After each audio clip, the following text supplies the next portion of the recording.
The government in Bangladesh has imposed a nationwide curfew and called on the army to help quell protests in which at least 67 people have been killed.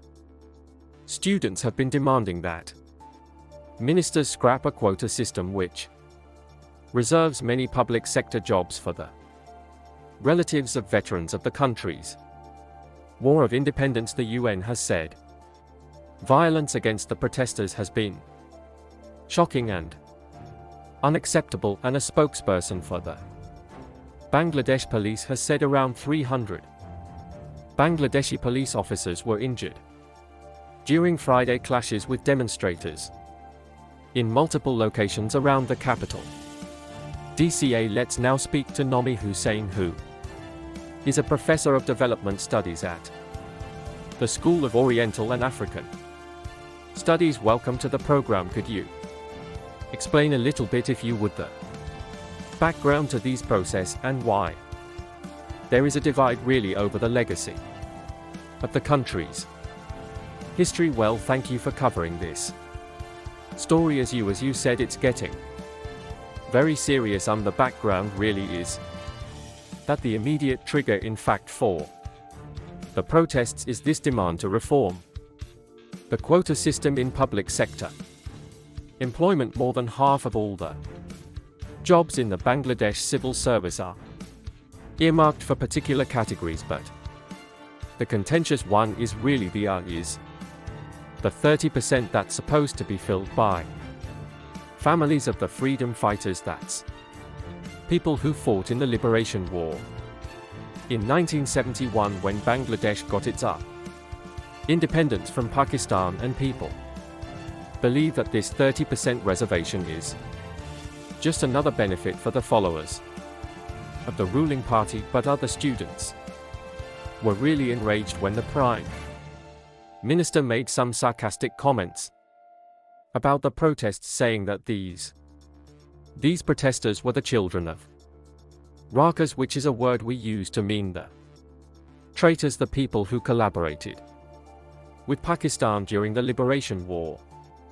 And this really inflamed things, but since then these were initially peaceful protests. They have been attacked since then by the ruling party student wing, the Chu League, and then by the police, the border guards, and by the paramilitary group IEB, which is actually sanctioned by the US. So the internet is now down. It has been for over 24 hours. There's a curfew state of emergency. We don't know much about what's getting out, but credible reports of over 100 deaths so far. The broader context, though, and this is really important, I think, is that after a long period of quite successful development and economic growth, Bangladesh has had a cost of living crisis like much of the rest of the world. 10% inflation more or less